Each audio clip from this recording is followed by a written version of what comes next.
पहला सवाल है ख़वातीन की तरफ से कि नमाज के बाद आयतल कुर्सी पढ़ सकते हैं क्या। सवाल ये नहीं है कि पढ़ने वाली रिवायत कैसी है, बल्कि सवाल ये है पढ़ सकते हैं या नहीं पढ़ सकते। तो याद रखिए, इस ताल्लुक़ से अहादीस मिलती भी है कि जो शख्स फ़र्ज़ नमाज के बाद आयतल कुर्सी पढ़ता है तो वो जन्नत में दाखिल होगा। उसे जन्नत में दाखिल होने से कोई चीज़ नहीं रोक सकती है सिवाय उसकी मौत के। तो ये दो चीज़ें हैं जिस ताल्लुक़ से हमें याद रखना चाहिए कि आयतल कुर्सी पढ़ सकते हैं का सवाल है तो बिल्कुल पढ़ सकते हैं। ये अलग बात है, उलमा ने इस हदीस में थोड़ा कलाम किया है। बाज़ उलमा इसके ज़ौफ़ की तरफ भी गए हैं कि ज़ईफ़ है, लेकिन इसको हराम करार नहीं दे सकते। जो पढ़ रहा है, पढ़ना चाहता है, वो पढ़ सकता है। दूसरी बात यह है कि लड़के, ये ख़वातीन की तरफ से, लड़के या लड़की की शादी करनी है, बरेलवी और देवबंदी रिश्ते मिल रहे हैं, तो क्या रिश्ते कर सकते हैं। देखिए, कुरान की साफ़ आयत है, वला तंकिहुल मुशरिकाति हत्ता युमिन, कि आप कोई भी निकाह नहीं कर सकते किसी भी मुशरिक से, काफिर से, हत्ता युमिन, यहाँ तक कि वो ईमान वाला ना हो जाए। वला अमतुम मुमिनतुन खैरुम मिन मुशरिकतिन वलौ अअजबतकुम, कि अल्लाह कह रहा है कि एक लौंडी से शादी कर लो, अगर मर्द है तो लौंडी से शादी कर ले, ये बेहतर है बजाय इससे कि किसी काफिर से करे।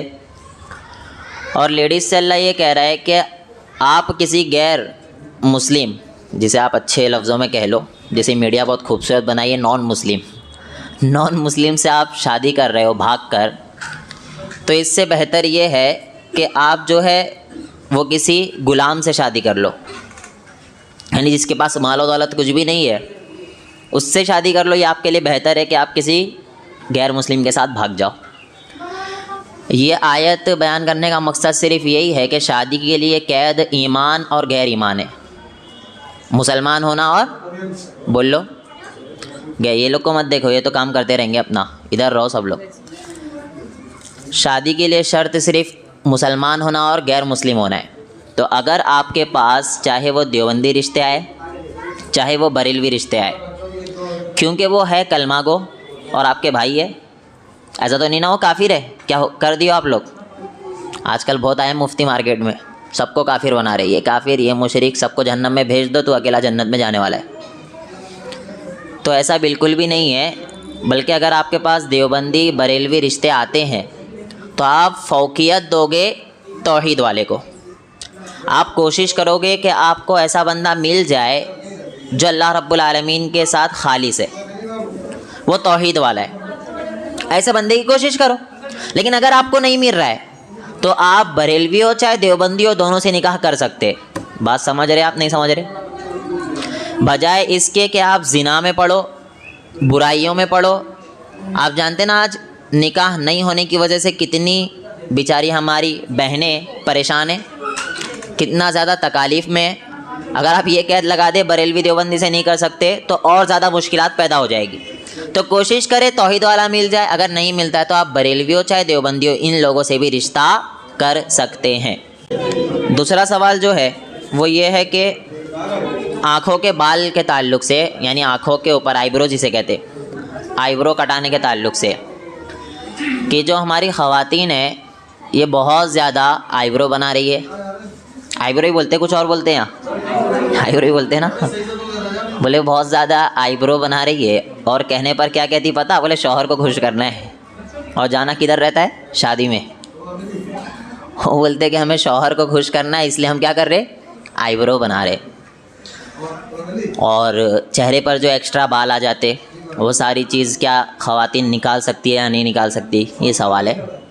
तो याद रखिए कि ख़वातीन के लिए जो है ना, जो एक्स्ट्रा बाल आ जाते, जैसे दाढ़ी के बाल आ जाते बसा औकात, या फिर चेहरे पर बाल आ जाए, तो ये निकालने में कोई कबाहत नहीं है।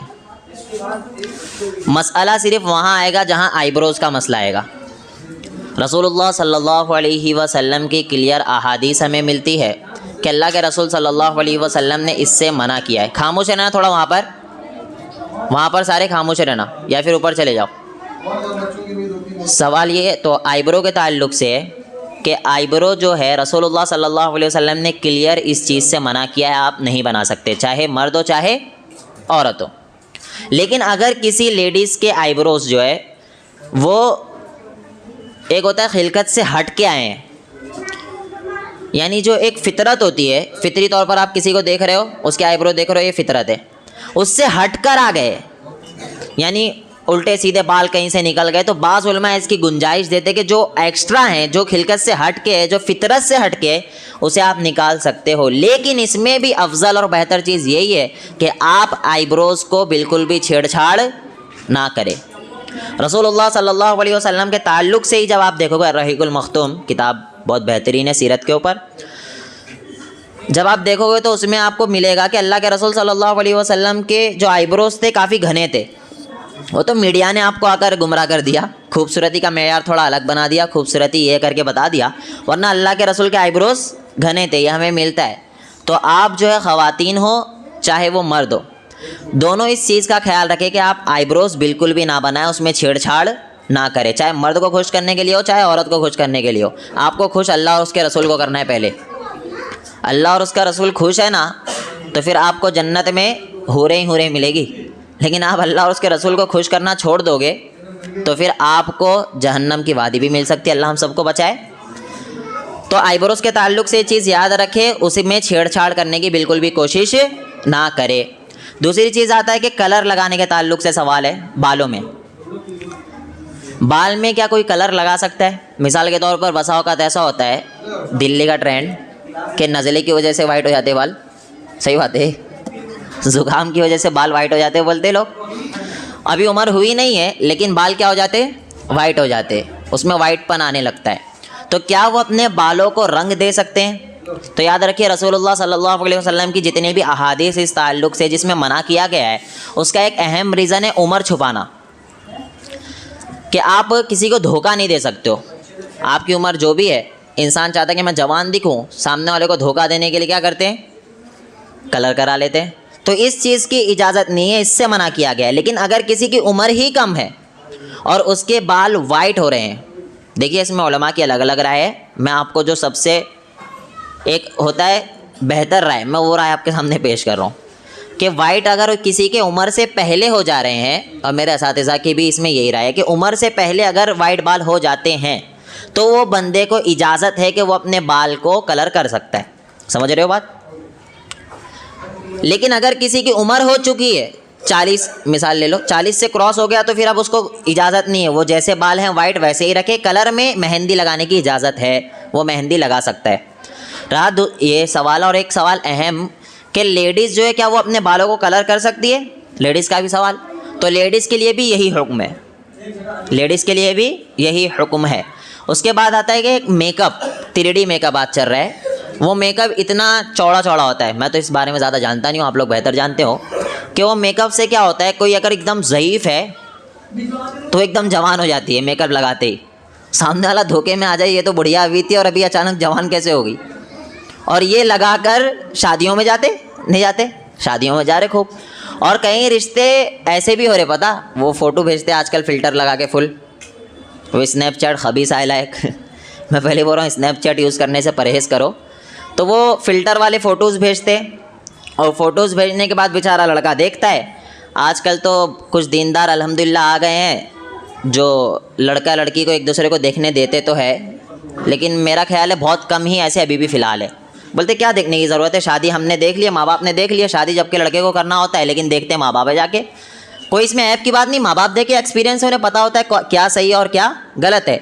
लेकिन शादी का जो फ़ैसला है कि मुझे कैसी लड़की से शादी करना है, वो लड़के का होना चाहिए, उसे देखना चाहिए जाकर। तो बसा औक़ात ऐसे भी केसेस आ रहे हैं कि वो फ़ोटो में किसी और को देखता है और शादी किसी और से हो जाती है, और जबकि फ़ोटो में भी वही होती है, उसे नहीं पता होता कि ये फ़िल्टर वाला था और ये जो तेरे सामने आई ये डुप्लीकेट हो गई है अब, जबकि ओरिजिनल वो है, डुप्लीकेट ये था। तो मेकअप की इजाज़त भी सिर्फ अपने शौहर के लिए है, अगर कोई लेडीज़ चाहती है कि मैं मेकअप करूं तो अपने शौहर के लिए मेकअप कर सकती है, और करना भी चाहिए, कर सकती नहीं बल्कि करो, शौहर को खुश करो। अब मुझे बताओ, जो शादियां में जा रही मेकअप लगा लगा के, वो किसको खुश कर रही? शौहर को? मुझे तो नहीं पता, वो बेहतर जानते। शौहर को खुश करने के लिए आपको मेकअप हमेशा तैयार रहना है। जब शौहर घर में आ रहा है थक कर काम से, तो जब घर में आए तो आप अपने आप को पूरी तरीके से रेडी रखें। ऐसे नहीं उस टाइम मुंह बना बना के बैठे और जब शौहर घर में आए तो उसको सारी शिकायत करते, फला मुन्ना ने ऐसा किया, मुन्नी ने ऐसी की, ये किया वो किया, फला सारी शिकायत। और वो बेचारा तंग होकर आया हुआ, टेंशन में बहुत बाहर से आया, और वो बेचारा बोलता यहाँ आया क्यों, मैं यहाँ से भी बाहर भाग जाऊँ। और जबकि घर सुकून के लिए, पता है आपको, और घर में बेचारे को सुकून नहीं मिलता है। तो ख़वातीन से खुसूसी अपील है, मेकअप करें आप अपने शौहरों के लिए। घर में शौहर के आने से पहले तैयार होकर बैठे, जीनत इख्तियार करे, अपने शौहर के लिए इख्तियार करे। और ये मुन्ना मुन्नी के जो झगड़े होते हैं वो बाद में बताया करे। जैसे ही शौहर आए तो आप सारे के सारे लड़ाई झगड़े लेकर ना बैठे कि ये इसने ऐसा कर दिया, उसने ऐसा कर दिया, क्योंकि हर शौहर जो है बेचारा थका हारा आता है, उसको टेंशन बहुत सारे होते हैं और आप लाकर और थोप देते हैं उसके ऊपर। तो इससे परहेज़ करें। मेकअप का ताल्लुक याद रखें, आप अपनी ख़वातीन को ये कहे कि देखो शादी में जा रही हो कोई मसला नहीं है, लेकिन घर में भी रहती हो ना मेरे सामने, तब भी अच्छी बन के रहा करो।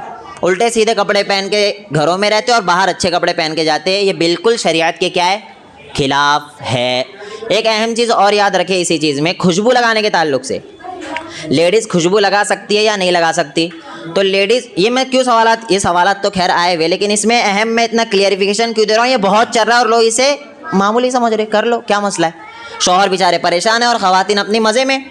तो खुशबू लगाने के ताल्लुक से भी एक अहम मसला याद रखें कि खुशबू लगाकर आप बाहर जा रही हो, अल्लाह के रसूल की कई अहादीस हमें मिलती है इस ताल्लुक से कि औरत जानी है, नऊज़ुबिल्लाह मिन ज़ालिक, ऐसी जमात के सामने से गुज़रती है कि वहाँ चंद लोग हैं और उसकी खुशबू को सूंघते हैं, उन्हें वो स्मेल आती है और वो देखती है अट्रैक्शन हो रहा है, तो फिर इस औरत के ऊपर बहुत बड़ी बात आ जाएगी। तो परहेज़ करें कि आप खुशबू लगाकर बाहर, बोल लो यार, ना जाए। समझाओगे अपनी घरवालियों को, समझाना अपनी घरवालियों को कि आप इस चीज़ से परहेज़ करें।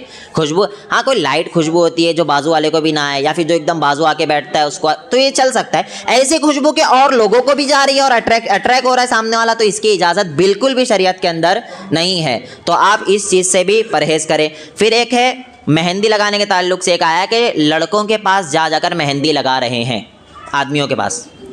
ये तो मैं यहीं सुन रहा हूँ, वरना मुस्लिम लेडीज़ यानी मुस्लिम ख़वातीन इससे मेरा ख्याल है महफूज थी, लेकिन अब मेरे पास केस आया कि नहीं, अब इसमें भी पड़ गई है। शादी से पहले क्या कर रहे हैं, आज अक्सर ब्यूटी पार्लर में भी अब लड़के आ गए, सुना मैं, है ना, ब्यूटी पार्लर में भी बोले लड़के आ गए हैं। तो लेडीज़ वहाँ जाकर अपना मेकअप कराती है शादी से पहले वाला, और वो बताते हैं यहाँ तक मेहंदी लगवा रहे हैं, और वो बॉयज़ से लगा रहे। मेहंदी लगाना इसमें कोई ऐप की बात नहीं है, लेडीज़ लगा सकते हैं अपने शौहर को, हर जगह शौहर है भाई, ये बात याद रखो, हर चीज़ कर सकती हो तो वो शौहर के लिए। लेकिन आज हमारी ख़वातीन शौहर को छोड़ के बाहर जाने के टाइम तैयार होती है, ये मुझे बहुत बुरा लगता है।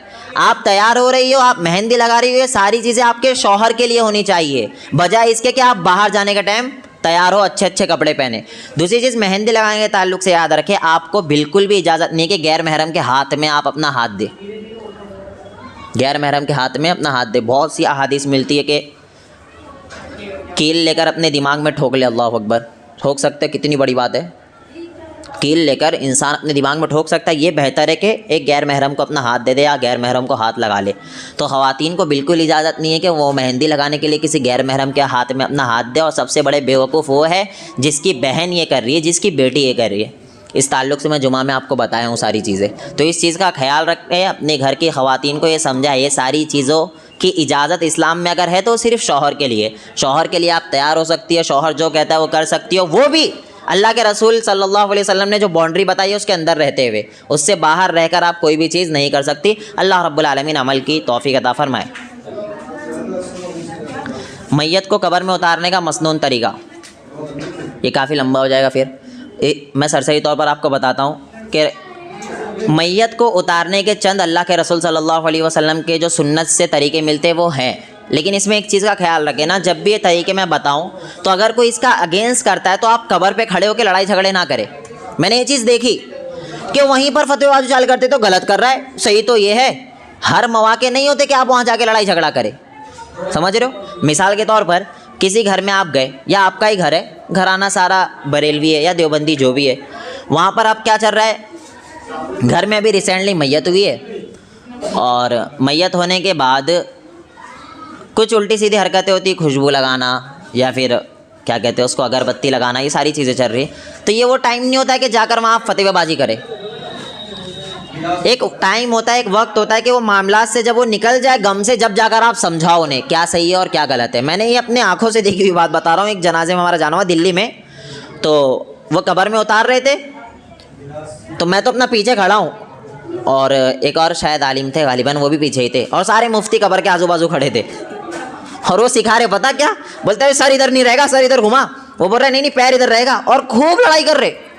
उसमें एक ज़ईफ़ शख्स है, अल्लाह उन पे रहम फरमाए, वो तो यहाँ तक पहुँच गए, तू तड़ाक ले लड़ाई झगड़े, इसलिए मैं नहीं आता हूँ जनाजों में, ये करके लड़ाई झगड़े कर रहे। तो ये इस्लाम का तरीका नहीं है, ये सुन्नत मसाइल है, ये कोई हराम हलाल का मसला नहीं है कि आप कब्र में उतार रहे हो, अगर गलत उतार दिए तो उसको अजाब होगा, ऐसा कुछ नहीं है भाई। वो अमल जैसा करा है वही भुगतेगा।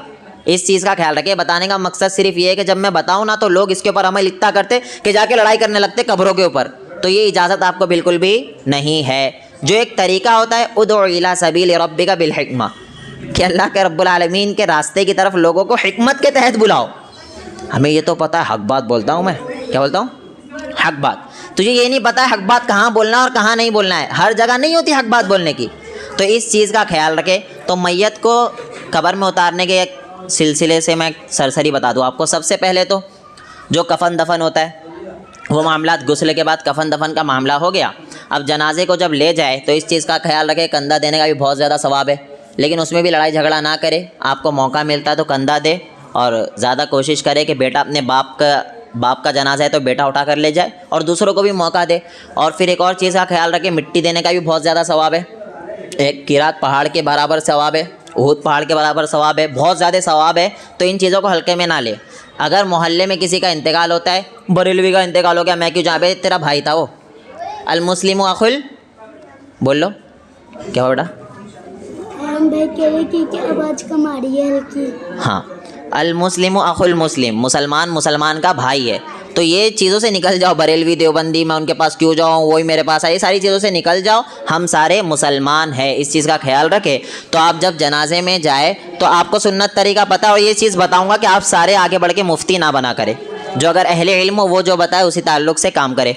तो उसके बाद हाँ, जिसकी अगर मोहल्ले में किसी का इंतकाल हो जाता है तो आप उसके जनाजे में शरीक होने की पूरी कोशिश करें। वो पता है ना अबू बकर सिद्दीक़ रज़ियल्लाहु अन्हु का वाक़या, वो अल्लाह के रसूल सल्लल्लाहु अलैहि वसल्लम असहाब थे बैठे हुए, पूछते हैं क्या आज मरीज़ की आदत कौन किया? सारे सहाबा बैठे, अबू बकर कहते मैंने। फिर सवाल करते रसूलुल्लाह सल्लल्लाहु अलैहि वसल्लम कि आज मैयत को तदफीन तक के, यानी पूरा उसका मामला जो होता है, ये पूरा मामला किसने किया? तो अबू बकर कहते मैं। बाकी सारे सहाबा बैठे, अबू बकर कहते मैं। फिर रसूलुल्लाह सल्लल्लाहु अलैहि वसल्लम कहते भूखों को खाना किसने खिलाया? अबू बकर कहते मैं। ऐसे और सवालात करते, हर चीज़ में अबू बकर कहते मैं। ये अबू बकर कौन है? जिसको जन्नत की बशारत दुनिया में मिल चुकी है। भाई हमारे सहाबा का ये मामूल था कि वो हर चीज़ में बढ़ चढ़ के हिस्सा लेते और किसी को भी छोटा नहीं समझते कि इसको छोड़ दो यार, इसको लेने में क्या मसला है, छोड़ दो। हम नहीं, हम किसी भी नेकी को हकीर ना जाने। सबसे बुरी चीज़ ये है कि सहाबा जो है ना, सुन्नत को सुन्नत समझते हुए करते थे, और हम सुन्नत को सुन्नत समझते हुए छोड़ते। इसमें बहुत गहराई है, इसको समझने की कोशिश करो आप। सहाबा कोई भी काम क्यों करते? सुन्नत है। और हम कोई भी काम क्यों छोड़ते? अरे सुन्नत ही तो है। ये मसला है सहाबा में और हम में, ये बहुत बड़ा फ़र्क है। वो अल्लाह के रसूल सल्लल्लाहु अलैहि वसल्लम जहाँ झुक गए वो वहाँ झुक के जाते। अल्लाह के रसूल सल्लल्लाहु अलैहि वसल्लम जहाँ बैठ गए सहाबा वहाँ बैठने की कोशिश करते। रसूलुल्लाह सल्लल्लाहु अलैहि वसल्लम ने ऐसा पहन लिया, सहाबा वो पहनने की कोशिश करते। क्यों? क्योंकि उन्हें पता था कि भाई इन्हीं की मोहब्बत की वजह से जन्नत मिलने वाली है। और हमें क्या पता है कि यार सुन्नत छोड़ देंगे तो गुनाह कुछ भी मिलने वाला नहीं है, तो छोड़ दो सुन्नत। तो सहाबा सुन्नत को सुन्नत समझते हुए करते थे और हम सुन्नत को सुन्नत समझते हुए छोड़ते हैं। ये बहुत बुरी बात है। तो सुन्नत को कभी भी हल्के में ना ले। यही सुन्नत और नवाफिल है जो आपको जन्नत में जाने का सबब बनेगी कल क़यामत के दिन। तो याद रखें, कब्र में उतारने का तरीका ये है कि जो मैयत है उसका चेहरा हो वो किबला रुको, किबले की जानिब हो। ज़्यादा बेहतर सबसे अच्छी चीज़ यही है, गालिबन यहाँ होता भी, मैंने सुना अब होता है नहीं होता है वल्लाहु आलम, कि जब दफनाए ना तो उसका फेस ऐसे घुमा दे। समझ रहे हो आप? मैं समझा पा रहा हूँ नहीं? जैसे ये डेड बॉडी है और ये फेस है, तो हम ऐसे ही ना दफना दे, ऐसे लकड़ी लगा के ऐसे दफना दे, ऐसा बेहतर नहीं है। बेहतर चीज़ ये है कि उसका फेस ऐसा किबले की तरफ करे, समझे बात? ये किबले की तरफ उसका फेस हो गया और फिर उसका जो पूरी बॉडी है इस तरफ हो गई। अब उधर कुछ लगा दे ताकि वो पलटे ना। ऐसे लगाने के बाद चारों तरफ से पैक करके ये दफनाने का तरीका है।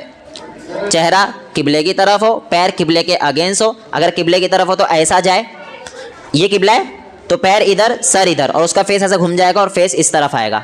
ये है सुन्नत तरीका कब्र में उतारने का। इस चीज़ का ख्याल रखें। दूसरी चीज़ याद रखें, अतर डालने के ताल्लुक से जो है ना, हम खामखा का बहुत ज़्यादा डालते।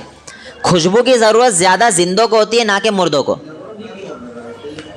इस ताल्लुक से चंद रिवायत भी मिलती है, लेकिन वो पानी में मिलाकर ही रसूलुल्लाह सल्लल्लाहु अलैहि वसल्लम नहलाया करते थे, गुस्ल दिया करते थे। लेकिन कोई खुशबू के तौर पर डाला तो इतना ना डाले, जन्नतुल फिरदौस भी ले आते और भी एक नहीं जितनी बोतलें, और सोचते कि जो जितना ज़्यादा दे दिया उतना ज़्यादा सवाब मिलेगा। ऐसा नहीं होता भाई, हल्का सा दे दिया बस, इतना ही काफ़ी रहेगा उसके लिए। तो ये सारी फजूल चीज़ें, इन चीज़ों से बचने की पूरी पूरी कोशिश करें। अल्लाह रब्बुल आलमीन अमल की तौफीक अता फरमाए।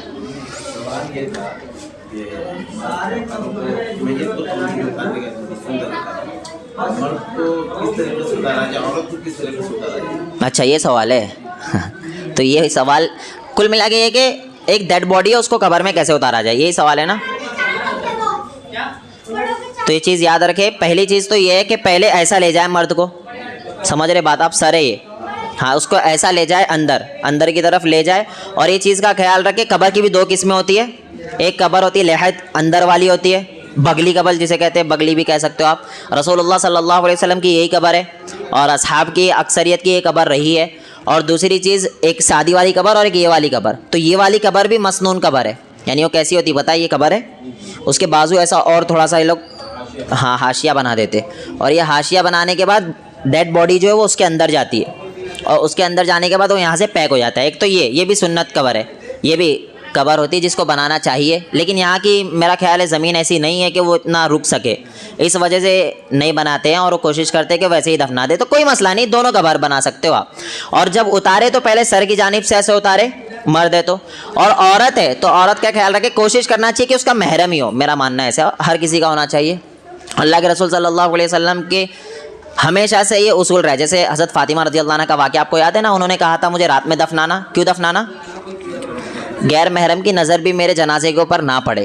तो इसका मतलब वो पता चला कि हज़रत फ़ातिमा चाहती थी कि मेरा जनाजा कौन लेकर जाए? मेरे महरम ले जाए।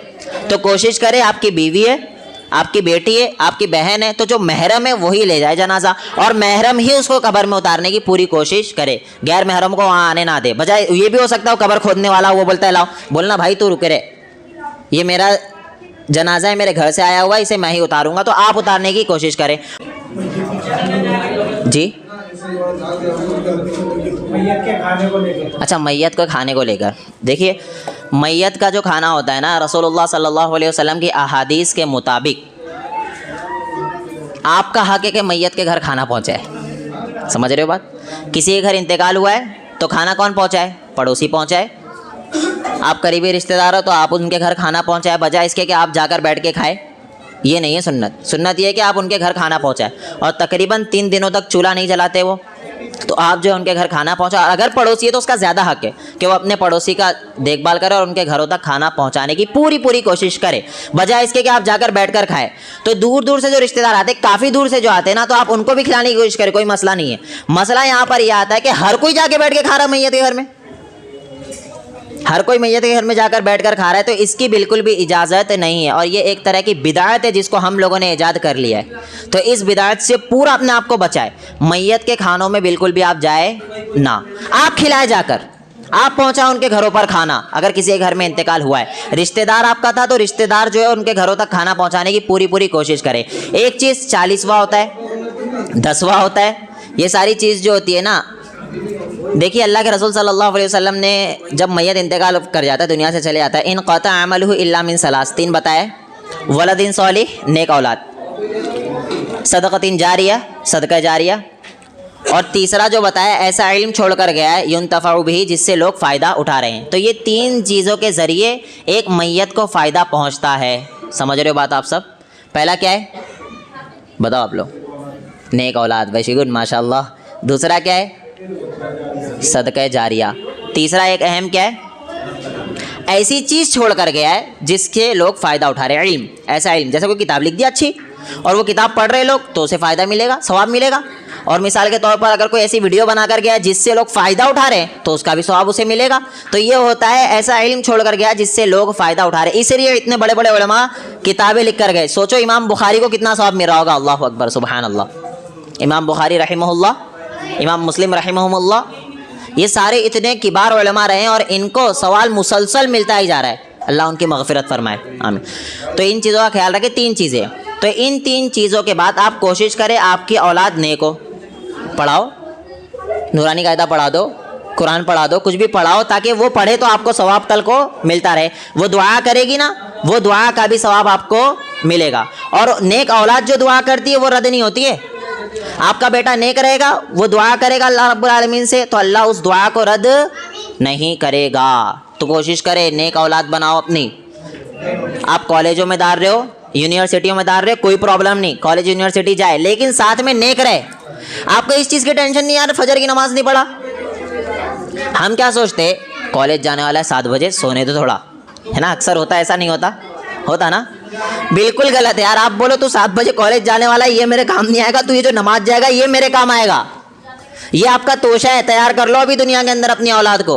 औलाद नेक रहेगी तो आपको फ़ायदा पहुंचाएगी। दूसरा, सदका जारिया में कोई दरख्त लगा दिया है, दरख्त लगाना बहुत सवाब है, हम नहीं लगा रहे आजकल।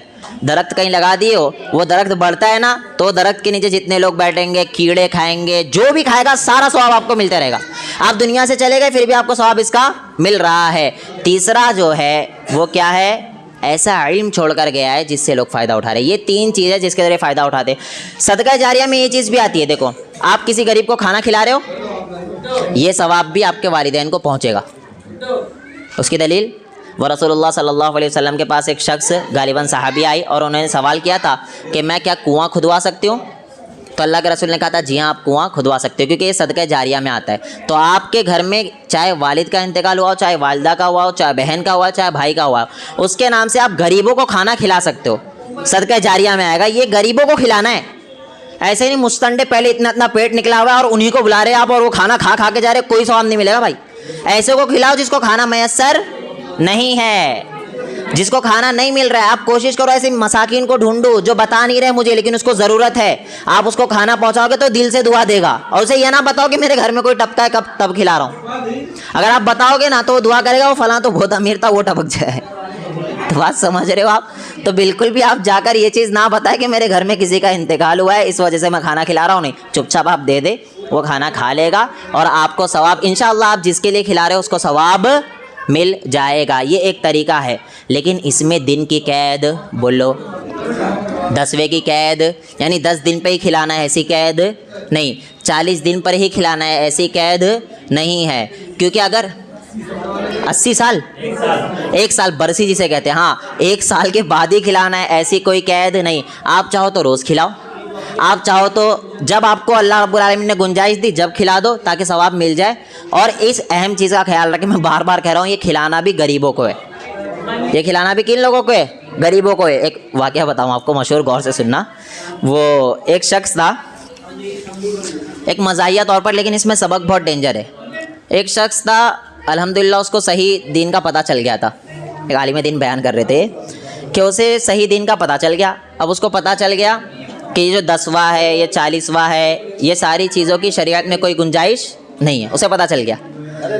अब उसके घर में उसके बाप का इंतकाल हो गया। तो जब उसके वालिद साहब का इंतकाल हुआ ना, तो वो बेचारा गमगीन बैठा हुआ, बहुत ज़्यादा टेंशन में। तो लोग रह गए थे, वो बहुत ज़्यादा टेंशन में। मौलवी साहब उसके घर क्या बोलते पता है, लोग ताने पे ताने, ताने पे ताने, तेरे बाप का इंतकाल हो गया तो उनके लिए खाना भी नहीं खिला सकता है। ये बड़ी बड़ी बात, खाना भी नहीं खिला सकता है। तेरे बाप ने तेरे लिए क्या किया, क्या क्या नहीं किया, खुद तकालीफ बर्दाश्त की लेकिन तुझे सुकून में रखा और तू उनके नाम का खाना भी नहीं खिला सकता है। ये सारी चीज़ ताना ताना ताना देते रहे। तो वो टेंशन में आके बेचारा क्या किया पता है, बोलता है ठीक है यार 10वां कर ही लेता हूँ। तो जब 10वें की बारी आई, 10वां दिन, तो दावत दे दिया सारे, और मौलवियों को भी बुलाते, मदरसे के तलबा को भी बुलाते, सारे कुरान खानी वगैरह करते, फिर बैठते, फिर वो पूरा मामला उसने किया। तो जब खाने पे बैठा हुआ था ना, तो जैसे ही उन लोगों ने दस्तरखान लगाया, उलमा सारे बैठे हुए थे, नाम के उलमा, उन्होंने बोटी उठाई तो उसने कहा रुको, गौर करो, उसने कहा रुको। तो उन्होंने कहा क्या बात है? तो कह रहे मेरे घर में इंतकाल हो गया है, गम के मारे मसूर की दाल भी मुझसे नहीं निकली जा रही और तुम कमबख्त मेरे घर आके मुर्गे खा रहे हो, चलो बिस्मिल्लाह खाओ। ऐसा उसने बोला। वो बेचारे बोलते हैं भाई तू खाने के काबिल ही कहाँ छोड़ा हमें। वो सारे के सारे खाना छोड़ कर क्या हुए, चले गए। बात समझ रहे हो आप? उसने क्या कहा, सारों को दावत पे तो बुला, क्योंकि ताने बहुत बुरी चीज़ होती है, इंसान को जहनी बीमार कर देते ताने। अब वो तानों पे ताने, दोस्त भी ताने, सारे ताना दे रहे। उसने 10वां कर ही लिया, सारों को बुलाया, मौलवियों को सारे को लाइन से बैठाया और वो जैसी बोटे रुक जाओ थोड़ा सा एक काम है, रुक गए। बोले गम के मारे मुझे मसूर की दाल भी नहीं निकली जा रही है और तुम कमबख्त मेरे घर आके बोटियाँ खा रहे हो, बिस्मिल्लाह खाओ। और वो कोई भी फिर खाने के लिए तैयार नहीं हुआ। अल्लाह अकबर। पहली बात तो उसे उन्हें जवाब ये देना चाहिए था कि जो काम तेरे बाप ने तेरे लिए किया है ना, अगर मैं सारी ज़िंदगी अपने आप को वफ़ करके अल्लाहु अल्लाहु कर दूँ तब भी उनका हक अदा नहीं हो सकता। क्या खाना खिलाने से अदा हो जाएगा? उन्होंने क्या कहा कि बाप चले गया, इतना काम किया और तू खाना भी नहीं खिला रहा उनके नाम पे। भाई इतना याद रखना, माँ बाप का हक आपके ऊपर इतना है कि सारी ज़िंदगी उनके नाम का खिलाते रहो तब भी उनका हक अदा होने वाला नहीं है। माँ बाप की अहमियत ऐसे ही नहीं है, माँ बाप की बहुत ज़्यादा अहमियत है। तो ये 10वां या 40वां इन सारी चीज़ों की इस्लाम में कोई गुंजाइश नहीं है। गरीबों को खाना खिलाओ, जब चाहे जब खिलाओ, इंशाल्लाह आपको सवाब मिलेगा। बरसी जो है इसका भी तसव्वुर इस्लाम के अंदर नहीं है। और हम इसे बिदात क्यों कहते हैं ये भी जान लो। वो एक बंदा आया, सब चीज़ बिदात बिदात बिदात बिदात, सबको बिदाती बनाते हैं। वो मशहूर हो गए, बोले ये क्या शिर्क बिदात शिर्क बिदात शिर्क बिदात। वो मैं घूमने गया ना एक जगह, तो हमारी वीडियोस के कमेंट सेक्शन में किसी ने क्या बोला पता है, इधर क्यों जा रहे हो, इधर जाना शिर्क है, अल्लाह के रसूल ने नहीं कहा बिदअत है। समझ रहे बात? यानी हमारी हर चीज़ शिर्क बिदअत में आ जाती है ना। तो बिदअत की तारीफ आप याद कर लो, मन अहदसा फी अमरिना हाजा मा लैसा मिन्हु फहुव रद्द। कि आप किसी भी चीज़ को मंसूब रसूलुल्लाह सल्लल्लाहु अलैहि वसल्लम की जानिब करो और वो अल्लाह के रसूल ने नहीं किया है, एक चीज़। दूसरी चीज़, किसी चीज़ को आप दीन का नाम दो। समझ रहे हो बात? सवाब कब मिलता? जब वो दीन का हिस्सा हो। अगर दीन का हिस्सा नहीं तो सवाब मिलेगा? नहीं मिलेगा ना। दीन का हिस्सा है तभी सवाब मिलेगा। तो आप अगर किसी चीज़ को दीन का नाम दे दो कि ये करने से सवाब मिल रहा है, तब हम कहते हैं बिदात। बात समझ रहे हो आप? आप खाना खा रहे हो, बिरयानी मिसाल ले लो, आपको सवाब मिलता है? आप सोचते हो मुझे बहुत सवाब मिल रहा है? बोल लो यार, ऐसा घुन्ने बने बैठे। हाँ, 1 मिनट। आप बिरयानी खा रहे हो तो आपको सवाब मिल रहा है, सोचते हो आप? नहीं। आप घूमने गए दुनिया में, आप सोचते हो मैं घूम रहा हूँ मुझे बहुत ज़्यादा सवाब मिल रहा है, सोचते हो? नहीं सोचते ना। इसीलिए बिदअत नहीं है भाई। बिदअत कब होगी? जब मैं सोचूंगा ये सारी चीज़ करने से सवाब मिल रहा है, दीन समझूंगा, तब बिदअत होगी। तब क्या होगा कि अल्लाह के रसूल ने ऐसी चीज़ मुझे नहीं बताई जिसके करने से सवाब मिल रहा था, नऊज़ बिल्लाहि मिन ज़ालिक। अल्लाह के रसूल ने हर चीज़ हमें बताई है कि जिससे करने से आपको सवाब मिलेगा। तो अल्लाह के रसूल सल्लल्लाहु अलैहि वसल्लम, देखो फातिहा कोई पढ़ रहा है तो उस खाने को कौन नहीं खाता है? जिस पर अल्लाह का नाम लिया जाए शैतान भाग जाता है। तो बोले ये नहीं खाते ना, ये सारे शैताने भाग जाते। समझ रहे हो बात? समझाना चाह रहा हूँ आज मैं। फातिहा का खाना नहीं खाने वाला शैतान होता है, भाग जाता है। तो सोच लो तुम सब नहीं खाते, तुम क्या हो? शैतान हो। मैंने कहा भाई एक मर्तबा माइक लो, ऐलान करो कि हम जो फातिहा दे रहे हैं इसके ऊपर हमारा अकीदा ये है कि इसके ऊपर हमें कुछ भी सवाब नहीं मिलता। क्या ऐलान करना है? ये बच्चों खामोश बैठा ना।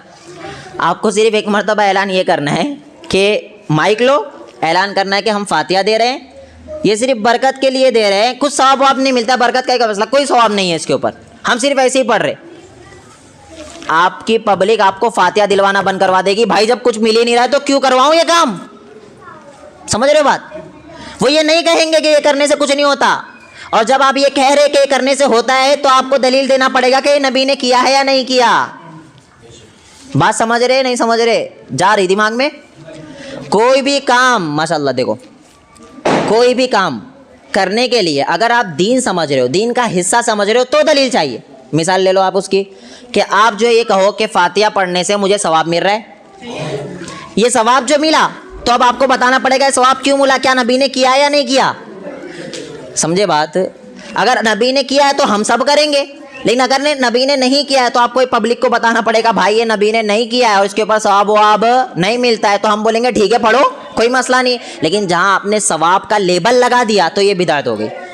बिदात कहते उसको है कि जिसके पीछे आप सवाब की नीयत समझे और वो नबी ने नहीं किया है। हम जो घूम रहे हैं, हम जो खा रहे हैं, हम कहते हैं ये नबी ने नहीं किया। हम कहते हैं सिर्फ दुनिया की फैसिलिटीज़ है, ये हम सवाब की नीयत से नहीं कर रहे। ये बात समझ गए ना आप?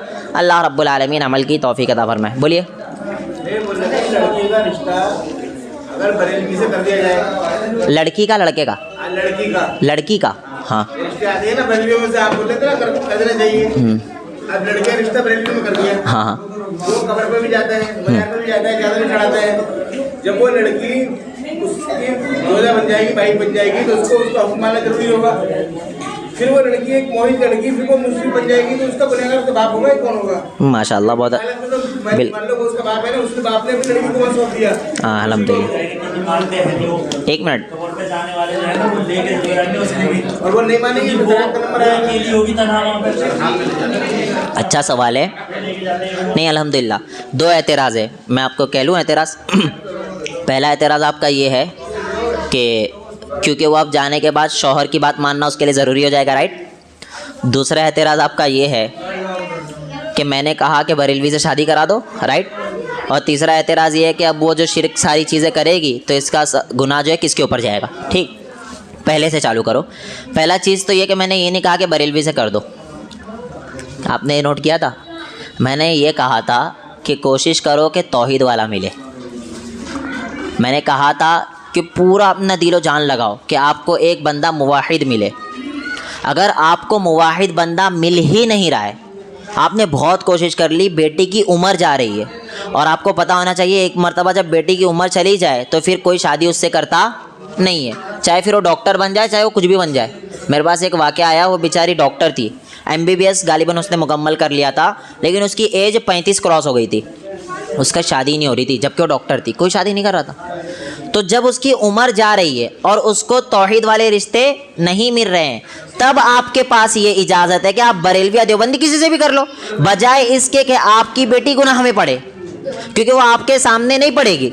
और आज के टाइम पर तो उसके घर के अंदर शैतान मौजूद है, वो जहाँ जा रही वहाँ शैतान मौजूद है। मोबाइल सबसे बड़ा फितना, जहाँ पर ये आपके लिए अच्छी चीज़ है ना मोबाइल, तो आपके लिए बुरी चीज़ भी है ये मोबाइल।